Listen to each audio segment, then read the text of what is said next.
Hello,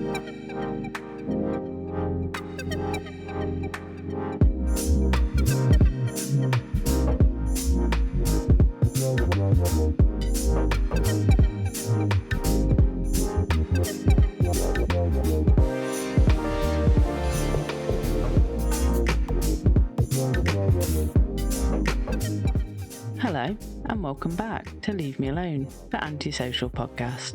The only podcast hosted by someone who desperately wants to be left alone, yet keeps telling the internet everything. If you're enjoying the chaos, the trauma, and my general descent into adulthood, please make sure to follow or subscribe because honestly, it helps heal my soul. Slightly. Right, so let's get into it, and let's talk about my week, because wow, it's been a journey.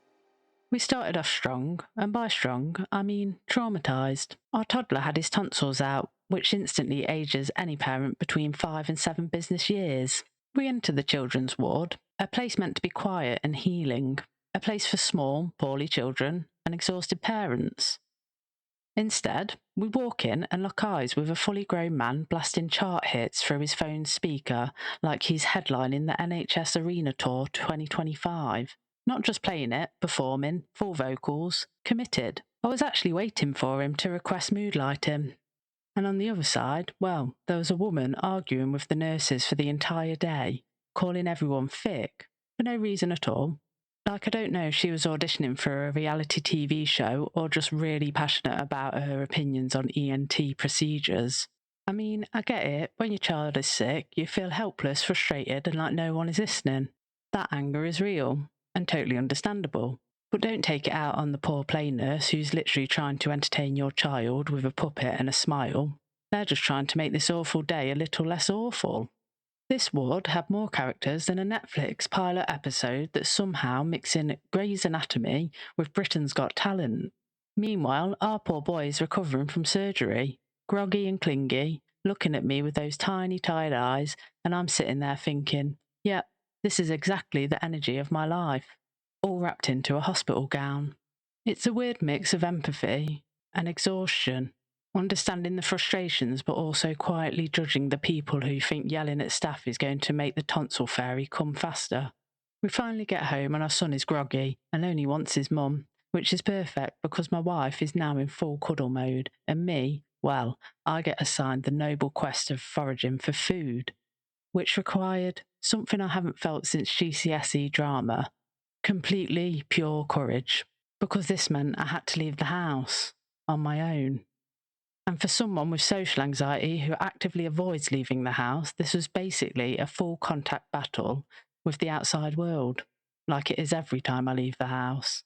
I opened the door like I was stepping into the Hunger Games. Every passerby was a potential threat. Every interaction could spiral into a public meltdown. Every choice, which aisle, which checkout, which face to avoid, was critical. I returned home like a war hero, food in hand, heart rate at 300 BPM, socially exhausted, spiritually shaken, questioning every single life choice. My snacks, safe.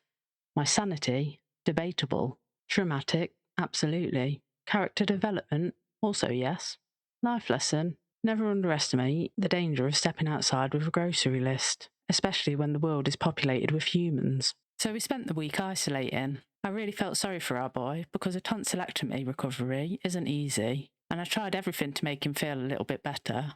You know, the usual stuff, ice cream, cuddles, movies, basically full-on parental emotional support mode. And then my wife, bless her, she had this amazing, lovely idea. What better way to cheer him up than shed shopping?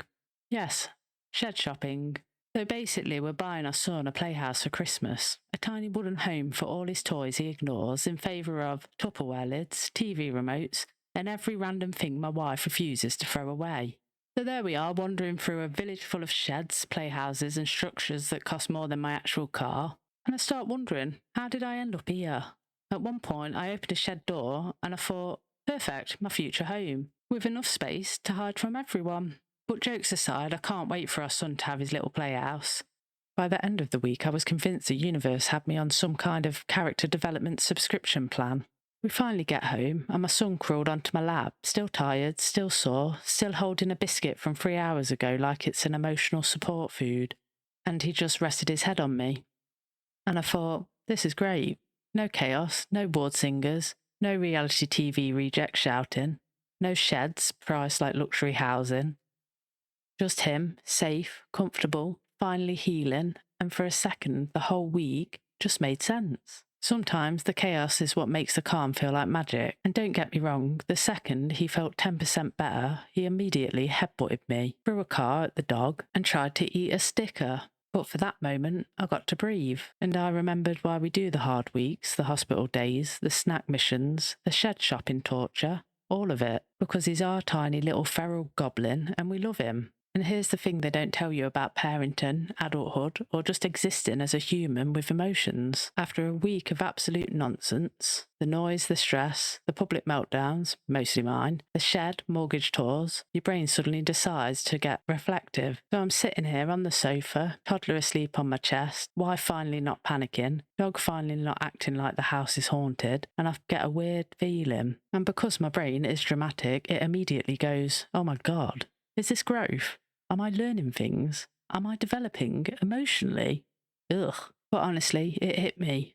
This week wasn't just chaos for chaos's sake. It was a reminder that life is messy and loud and ridiculous. And the small quiet moments only feel magical because everything else can get a bit messy. Those few minutes were like the universe giving me a tiny emotional refund. And speaking of refunds, let's talk about the week as a whole. So to summarise this masterpiece of a week, toddler surgery, a man doing karaoke in the hospital like he's auditioning for the X Factor, a woman beefing with every single nurse, me channeling Bear Grylls on a snack fetching mission, and touring the UK's most expensive sheds. If that doesn't deserve a follow or a subscribe, honestly, what does? Anyways, thanks for listening, and as always, this is the Leave Me Alone podcast, where I keep talking even though I generally don't want anyone near me.